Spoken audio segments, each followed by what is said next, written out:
Family, I'm excited and thrilled to be able to stand here and extend an invitation to you to join in with me, the music and worship arts ministry of our church, and the entire family of Alfred Street Baptist Church as we celebrate the resurrection of Jesus Christ on Sunday, April 17th. You all know, rightfully so, that the celebration of the resurrection of Jesus Christ is one of the highest moments in the life of the church. And if we could, we would have multiple services to get everyone inside the building. But since COVID has made that unsafe and unsound, I'm inviting you to join in with me and our family at Merriweather Post Pavilion in Columbia, Maryland. If you were there with us in the fall, you know there's plenty of seating and plenty of parking.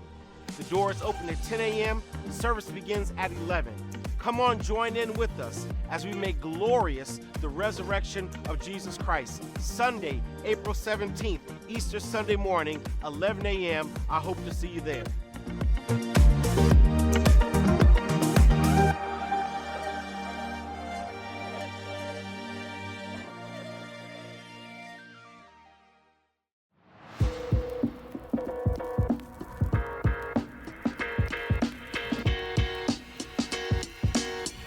Welcome to our Tuesday night online Bible study.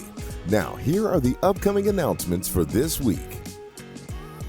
Our popular Lenten devotional book is now available to view and or download on our website or ASBC app.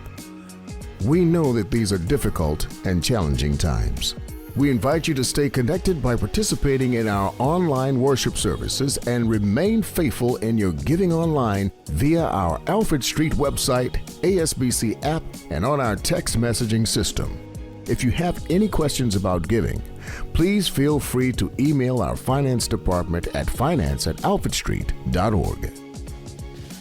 If you're interested in becoming a member of the historic Alfred Street Baptist Church, please email deacons with an S at alfredstreet.org or complete the membership form on our website or on our ASBC app.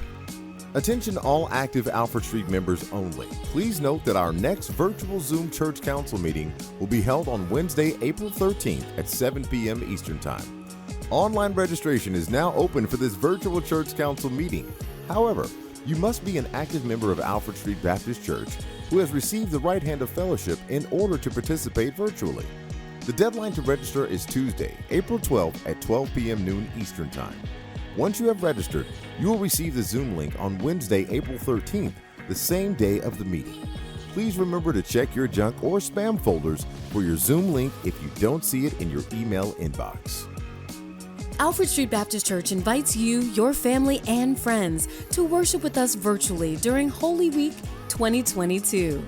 Join us Monday through Thursday, April 11th through 14th at 12 p.m. noon Eastern Time as our crossover ministry and the Children and Youth Department present Holy Week Meditations by our ASBC middle schoolers. Spy Wednesday will be presented by Genesis Moore, and Maundy Thursday will be presented by Timothy Young. Tune in and watch on our YouTube channel or Facebook Live page. Everyone is invited to join us on Good Friday, April 15th at 12 p.m. noon Eastern Time as Alfred Street Baptist Church presents Sisters at the Cross, the 7 Last Words of Christ. Join us as Alfred Street and our very own OTOG, the Reverend Dr. Judy Fentress Williams, welcomes 7 dynamic women of God. The first word will be delivered by Reverend Dr. Rosalind Brock. The second word will be delivered by Reverend Dr. Shelley Brown. The third word will be delivered by Reverend Dr. Zena Jacques. The fourth word will be delivered by Reverend Barbara Laverin. The fifth word will be delivered by Reverend Marcia Norfleet. The sixth word will be delivered by Reverend Siobhan Arlene Bradley. And the seventh and final word will be delivered by Reverend Dr. Cynthia Turner Wood.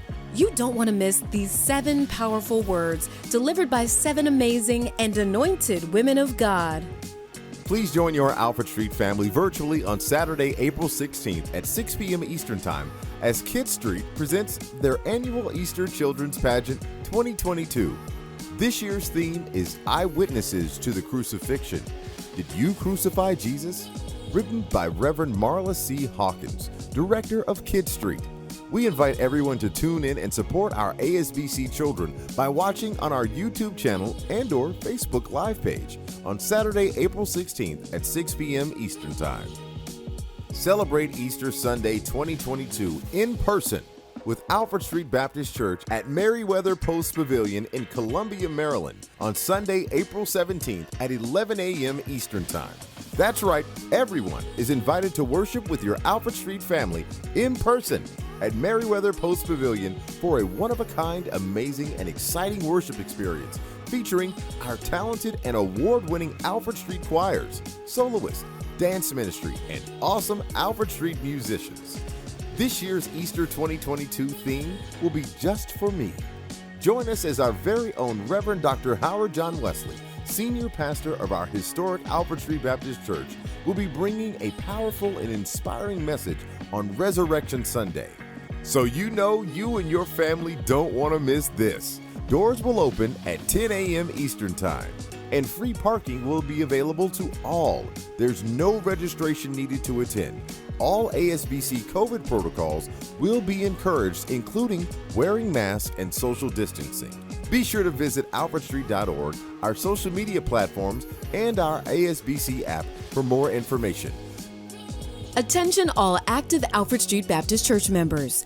Have you updated your contact information and, more importantly, your cell or mobile number in our new membership-based software entitled Realm? If not, we encourage you to please do so as soon as possible. We're transitioning to a text-based notification and registration system as we prepare for our upcoming in-person worship experiences. Therefore, it's very important that we have your current mobile number on file in our Realm system. Please take a moment today and log in to your Realm account to update and/or verify that we have the correct mobile number on file for you. If you have any questions about updating or gaining access to your Realm account, please email realm@alfredstreet.org. The Deacon Richard M. Ware Senior Legacy Annual Graduate Luncheon Committee presents our annual graduation celebration. We're calling all 2022 graduates. Graduation season is right around the corner. Are you or one of your children graduating this year? If so, your ASBC family wants to celebrate all of our 2022 graduates. Be sure to visit alfredstreet.org to complete the 2022 graduate form by no later than April 30th to be included in this year's 2022 celebration. Calling all Alfred Street Baptist Church high school seniors. Our 2022 ASBC High School Senior Scholarship application is now available online. You must be an active member of Alfred Street for at least 2 years. Deadline to apply is Sunday, May 15th at 11:59 p.m. Eastern Time. Visit our alfredstreet.org website or our ASBC app to apply. Please email scholarship@alfredstreet.org for any additional questions and details. Attention all high school seniors. Our Alfred Street Baptist Church Foundation is currently accepting online scholarship applications for the upcoming 2022-2023 academic year. However, all applicants must reside in specific counties within the Washington, D.C. metropolitan area in order to apply. Please check out all the requirements on our website and on our ASBC app. The deadline to submit your online scholarship application is Saturday, April 30th at 11:59 p.m. Eastern Time. Hey Alfred Street, Versus is back in stock. Our Versus team has been working around the clock to create another batch of our popular Versus Bible-based trivia card game, and they're now available for purchase. That's right, purchase your set of Versus cards today before we sell out again. Visit our website or ASBC app and be the first to get your hands on Versus, a Bible-based trivia game by Alfred Street Baptist Church. Hey Alfred Street family and friends, are you visiting us for the very first time? Or perhaps you're new to Alfred Street and you want to stay connected to us or receive the latest Alfred Street updates via text.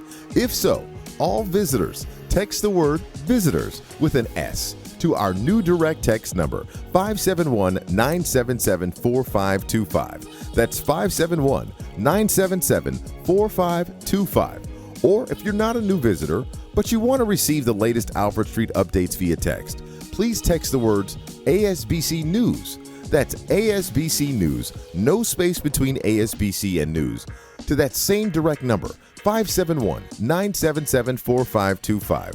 Again, text ASBC News to 571-977-4525, and you'll receive the latest Alfred Street updates about upcoming events and activities. Please note that data rates may apply, so please check with your phone carriers. We thank you in advance for worshiping with us virtually. Hey Alfred Street, speaking of new things, our intercessory prayer ministry is introducing an ASBC prayer wall for 2022. It's praying time, so this ASBC prayer wall will be accessible 24 hours a day online. Visit our website and/or ASBC app for more info. You can also email prayer@alfredstreet.org for additional information. We invite everyone to continue to join your Alfred Street ministers and family Monday through Friday for our popular 7 a.m. Eastern Time prayer call.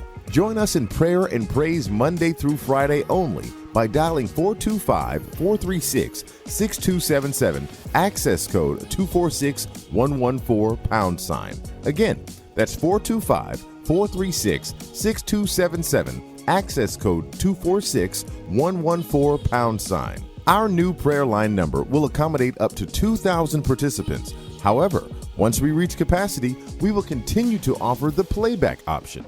Call our playback number anytime after 7:30 a.m. Eastern Time each day, Monday through Friday, and you'll be able to replay the prayer call that you missed. To reach the playback line, please dial 425-436-6278 and enter the access code 246114 #. Please note that this is not a toll-free number, and therefore, depending on your phone carrier, rates may apply. Kid Street, Crossover, and Higher Ground are back in session at 11:30 a.m. Eastern Standard Time on the 1st, 3rd, 4th, and 5th Sundays. Parents, grandparents, aunts and uncles, and/or guardians, please make sure that you've registered your child or children to receive the most up-to-date information on all children and youth programmatic offerings. Alfred Street's Men's Ministry invites all men to join us virtually for weekly Men's Sunday School. Email men@alfredstreet.org to receive the Zoom virtual classroom information. Also, we invite you to tune in to our Faith Forward weekly radio broadcast featuring Pastor Howard John Wesley every Sunday morning at 7:30 a.m. Eastern Standard Time on Magic 102.3 FM and 92.7 FM for a powerful sermon that will move you forward in your faith. For more information on these and all the exciting events taking place here at Alfred Street, please log on to alfredstreet.org.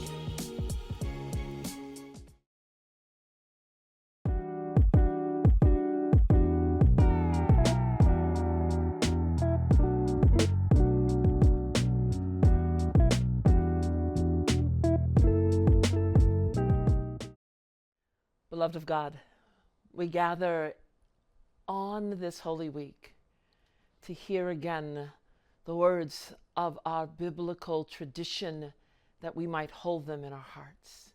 Won't you pray with me?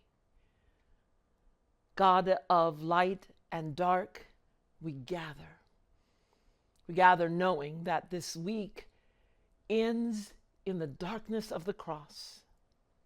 But we trust that even in the midst of the darkness, you are with us.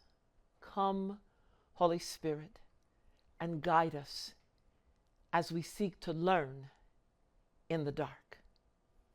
Amen.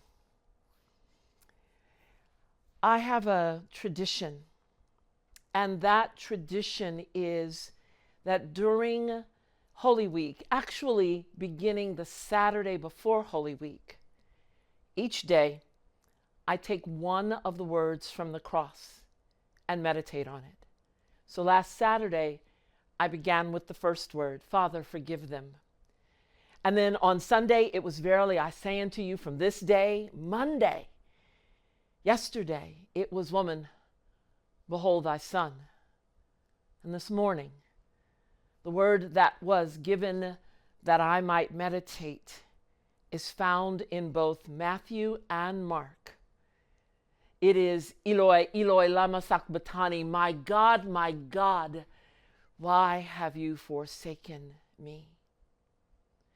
That word arrests me because this one who came to be the Messiah, this one who knew the purpose for his life and death and resurrection, still in that moment from the cross, cried out, quoting Psalm 22, my God, why? And one of the things that I recognize is that just after that, the Gospel of Matthew, the Gospel of Mark, and the Gospel of Luke tell us that from the 6th through the 9th hour, from 12 noon to 3 p.m., from the 6th to the 9th hour, darkness covered all of creation, all of the land. Jesus cries out and darkness crowds in. My God, darkness. Why? Darkness. Forsaken darkness. Luke adds, it was dark because the sun's light failed.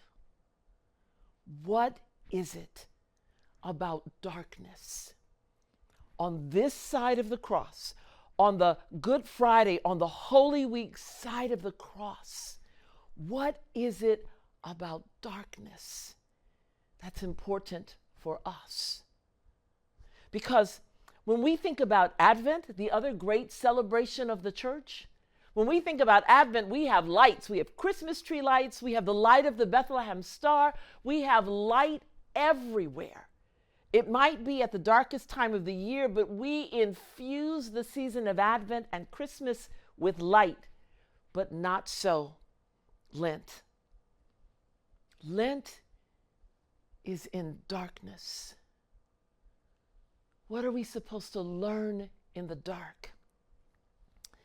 There is a book that I really like. It's called Night Visions. It's by Jan Richardson. She's an artist.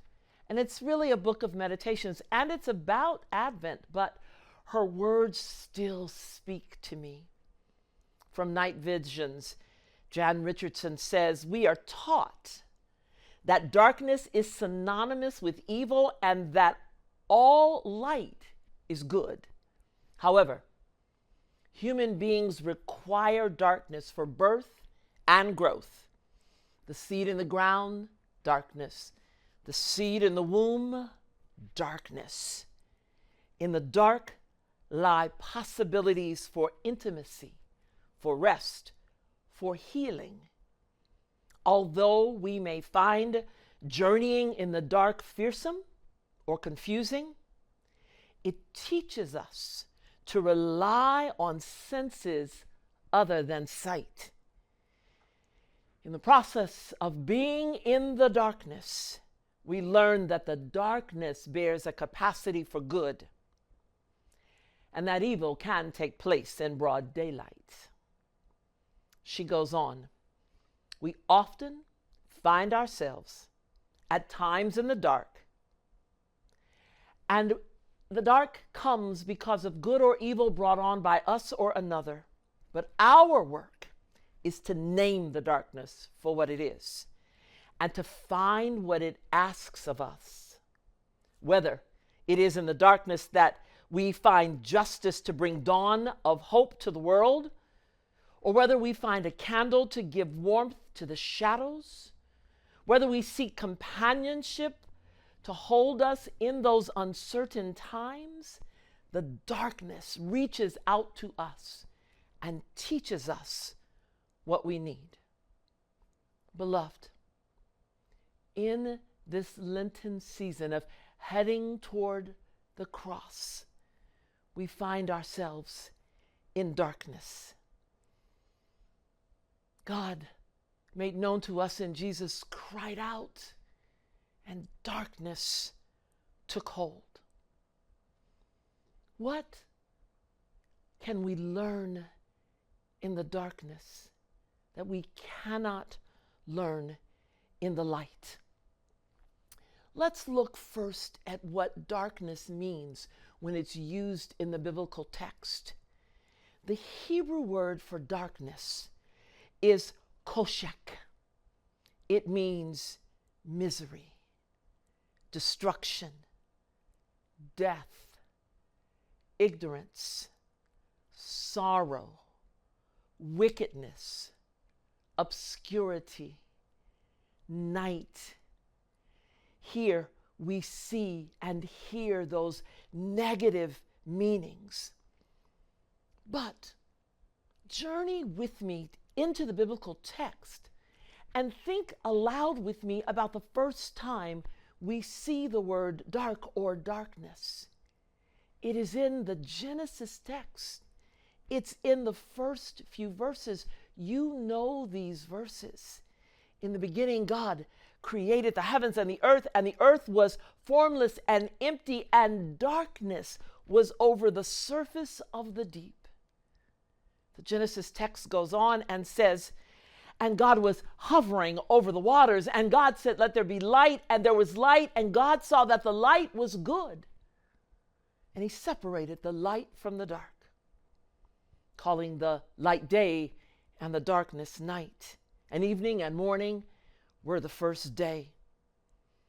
God, in this text, calls light good, but he says nothing about darkness except that it was. The God of all creation could have created creation in any way God chose, but darkness was present even before the light. If the darkness was present, it had a purpose. If the darkness was present, there is something we must draw from it. And we have to recognize that throughout time immemorial, just like Jan Richardson says, darkness gets associated with evil and with sin. Our biblical writ is filled with examples of darkness not being good. We hear in Proverbs that men who turn from the right way are led down dark paths. We hear in 1 John that if we claim that we have fellowship with him but keep living in darkness, we are lying and not proclaiming the truth. Darkness is used as a metaphor for blindness, but the way of the wicked is like total darkness, Proverbs 4. And even in the Gospels, in John, in the 11th chapter, but at night there is a danger of stumbling because they are in darkness. They have no light. Darkness as a metaphor for sin, darkness as a metaphor for blindness, darkness as a metaphor for evil. The Word gave life to everything that was created, and life was brought to light. The light shines in the darkness, and the darkness cannot extinguish it. The evil cannot extinguish it.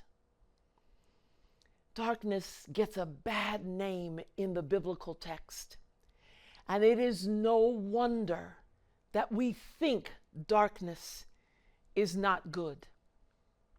In Matthew, it says that when you are thrown out of the kingdom, you are thrown out into utter darkness and into the gnashing of teeth and the weeping of souls. Darkness.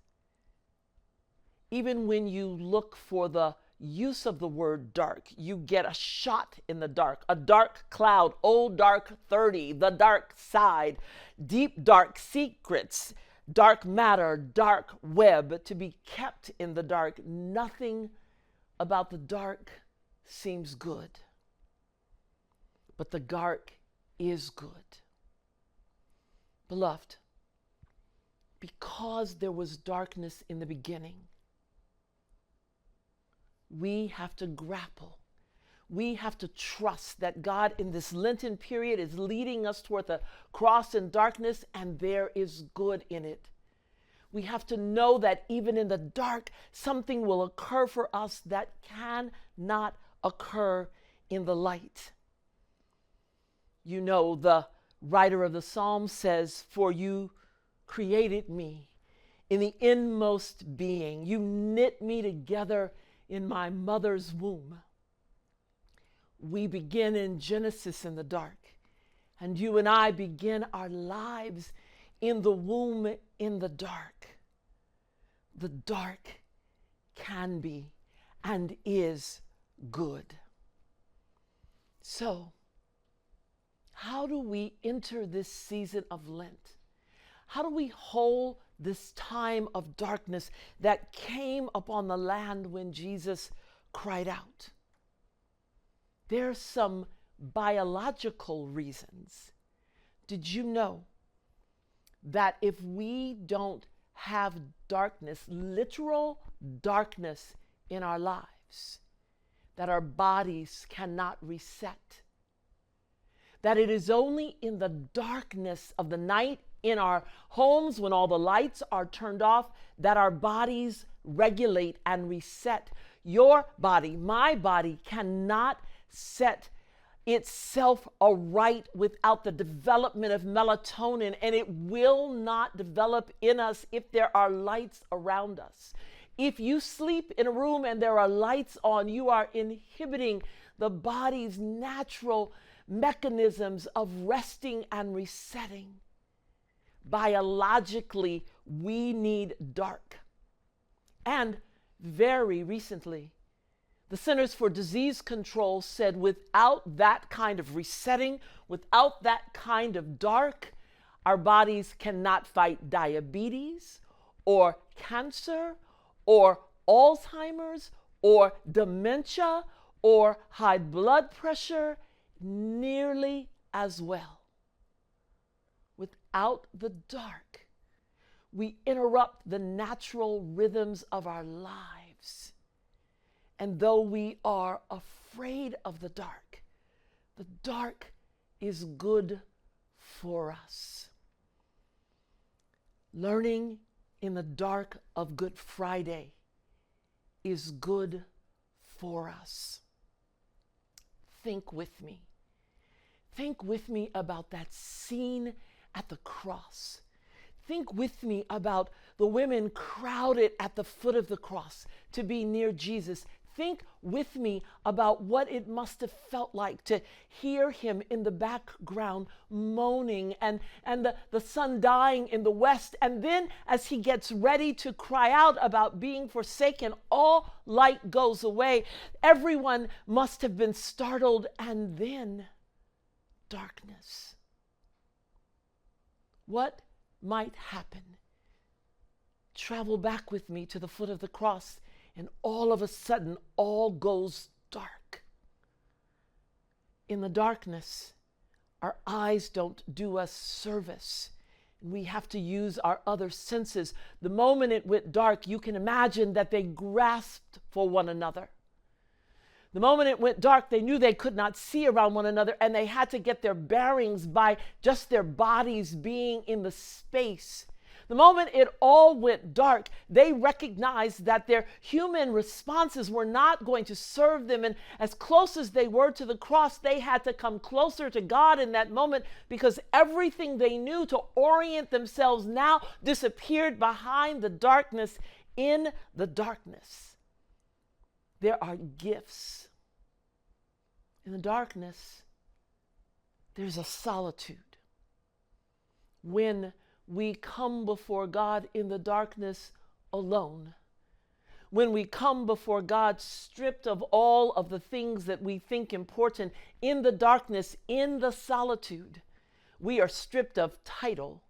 We are stripped of finances. We are stripped of all the things we have accumulated. In the dark and in the solitude, we're even stripped of those human relationships on which we rely. And in that darkness, like Jesus on that cross, like those at the foot of the cross, we have nothing to do except to rely on God.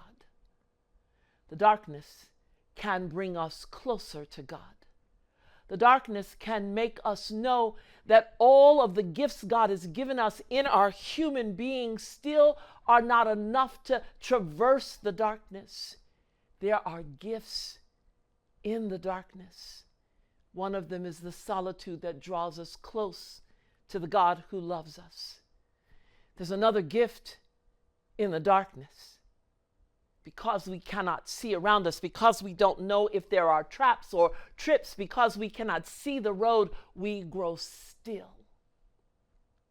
We grow still until we can adjust as much as we can to that space. The writer of the 46th Psalm says, "Be still and know that I am God." In the light of day, we have a busyness about us. In the light of day, even the physiology of our body is active. Oh, but in the dark, we grow still. What happens, beloved, when you grow still and simply find the beat of your heart or the draw of your breath to be the most important thing? What happens when you grow still, releasing everything that is around you and inviting just the Spirit of the living God to meet you in that stillness? What happens when we grow still and become attuned to the things of God, because the things of the world in the darkness disappear? Right now, in this place and in this moment, if you can, grow still. Even if you can't darken the room, close your eyes. Maybe put your hand over your eyes to darken the space. And in this position where you cannot move because you cannot see, in this position of stillness, would you take 3 deep breaths?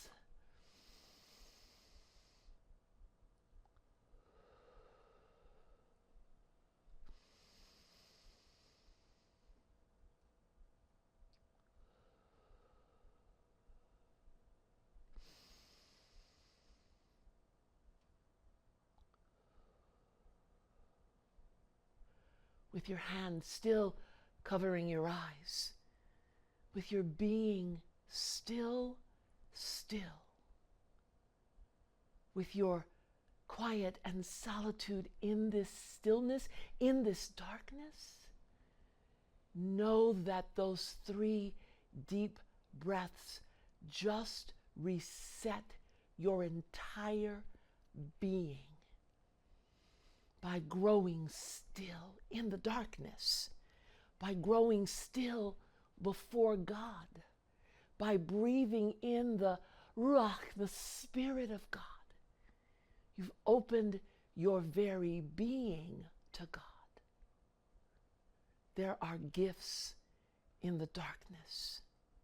There are gifts in growing still. Open your eyes. In the darkness, in the stillness, when our eyes don't serve us, our other senses are heightened. Your listening becomes acute. We live in a world that is awash with sound. Even when we believe we are in quiet, electrical systems are humming all around us. But in the darkness, in the stillness, we can hear. Trust me one more time and close your eyes once more, putting your hand across your eyes.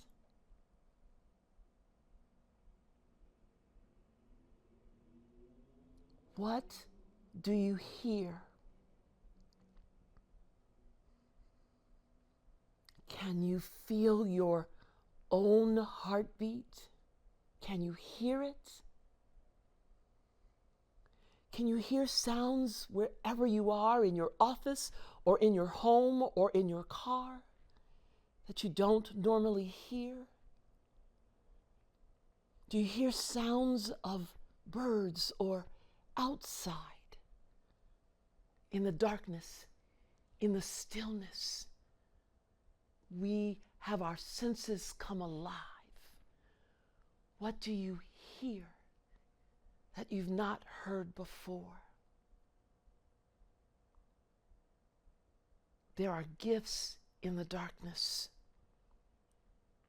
Open your eyes once more. In the darkness, when we have no other resources except our heightened senses, in the darkness, when we can't see our way, we will rely on our God. we recognize and acknowledge our need for God. And in that darkness, we can be present before God. Imagine in the dark of night, when no one can see, that there is a presence with you, a presence that loves you, a presence that guides you, a presence that knows you and longs to be with you. It is why Jesus' cry from the cross is so difficult to hear. For in that moment, he felt abandoned. But because God is ever with us, even though he could not feel God's presence was there. What does it mean in the darkness when you might feel the absence of God, to be able to say in your being, I know you are there? Because to you, oh God, the darkness is no different than the light. And though I cannot see, your presence is with me. The darkness offers gift. Because even in the darkness, God attends and cares and invites us in that space to trust that God is ever present. The learning that is afforded us in Holy Week, the learning that is afforded us in the midst of the darkness, relies not on us at all.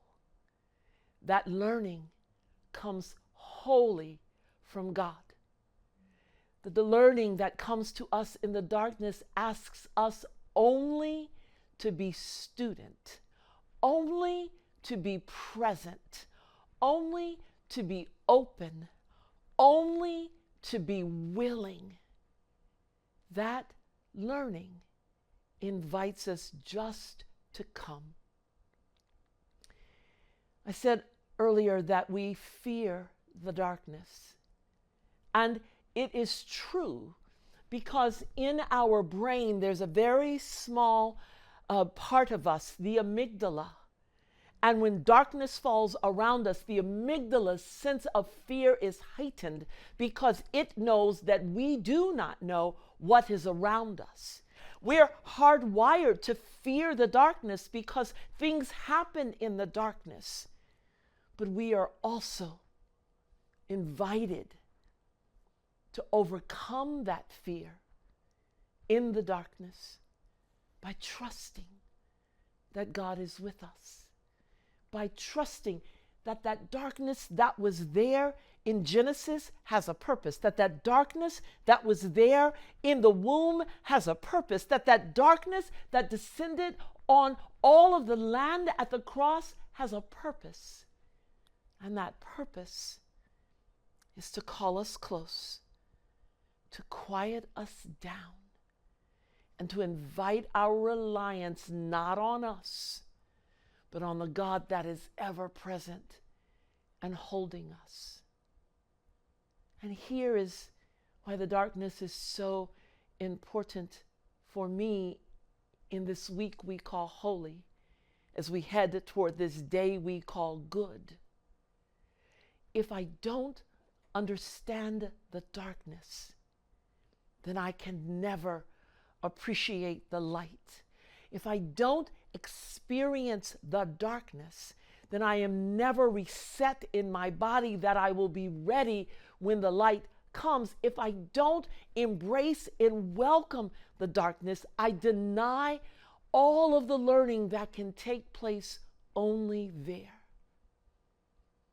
The darkness is a gift orchestrated by God from the beginning of time till now. Do not fear it. Like Jan Richardson says, name it. Name it is that place where God meets us and offers us what we need to learn in the darkness. Name it. Name it is that place where the resources of my body release and I reset. Name it as that place where in solitude and stillness I might hear, oh God, your voice in a new and in a powerful way. And linger there. For when we rush through the darkness, linger there. When we rush through Good Friday, linger there. When we rush through the experience, we give up what God has designed for us to learn. In the darkness, we are made complete. In the darkness, when added to the light, our learning is made whole. And in the darkness, God enters in like in Genesis and hovers over all that is, and then, and only then, begins to design our lives to go forward. Come, beloved. Come fully into the darkness of this holy week and of this Friday we call good. Come fully to the foot of the cross. And when it snaps from light to dark, do not run and do not fear. For there are lessons God intends for us to learn. And I'm grateful that as we draw near to the foot of the cross, they found themselves in darkness together. Yes, there's a darkness of solitude, but there's a darkness of togetherness where we might hold one another and as community hear the voice of God. When the darkness of violence enters our communities, do not fear. Come together and learn the lessons God is teaching us out of that darkness. When the darkness of war rises up in Ukraine and around the world, do not fear. God has lessons that God will teach that will come out of that. When the darkness of racism rises up, do not fear. Come together, gather together, and learn the lessons that teaches, that we might rise up when the darkness of hate, any darkness, know that God is in the midst, and we need not fear. Instead, we need to enter in, that we might learn in the dark. There is a poem that I wrote years ago. I wrote it when my beloved late husband was first diagnosed with Alzheimer's. I could watch this brilliant man descend into a kind of darkness. And I didn't know whether it was safe to go with him. I feared that darkness. I did not want to enter into that darkness. I thought I needed to stay in the light so that I could pull him back to the light with me. I didn't know how to face it. But I watched the darkness descend on this man that I loved. And I thought, if I stay here in the light, I'll simply be farther from him. And I remembered that it was in darkness creation began. It was in darkness that I and Andre were knit in our mother's womb. It was in darkness that the truth of the resurrection the truth of the crucifixion was made real, and I didn't need to fear the darkness. And so for the whole of his diagnosis, I walked with him in the midst of that darkness. And this is what I wrote. Willingly I enter, though it is dark. Meeting you without resources, only you as my resource. I trust and I fear. Knowing darkness is not to you, it is and always be to me. Still, I enter in. May it become precious. Beloved, enter in. There are precious lessons to learn. Enter into the darkness because you do not go alone. And even if there's no one with you, like at the foot of the cross, Emmanuel, a God with you, you are not alone.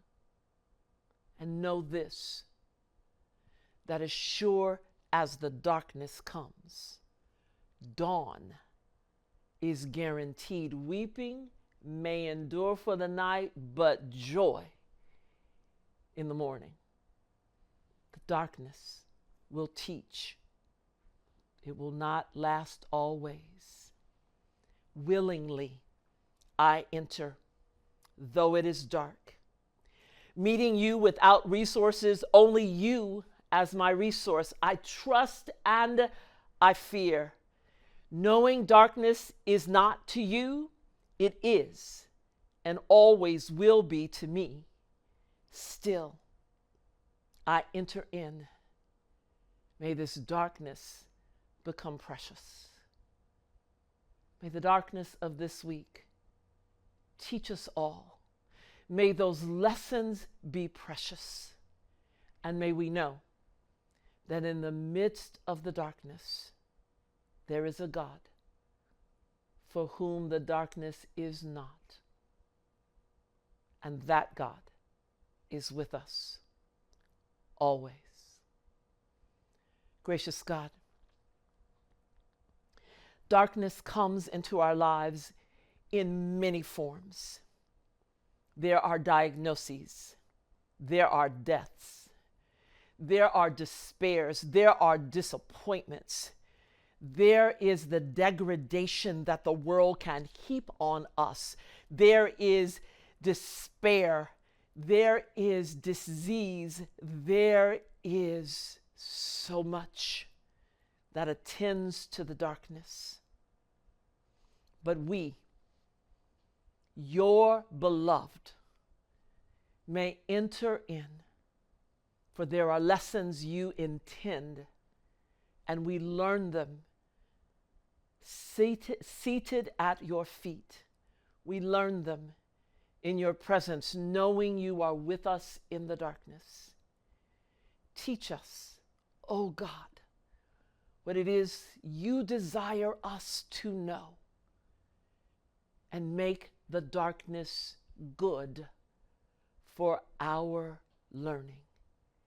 Gracious God, we reach for your hand in the darkness, knowing it will meet us there. Our God, we pray in Jesus' name. Amen.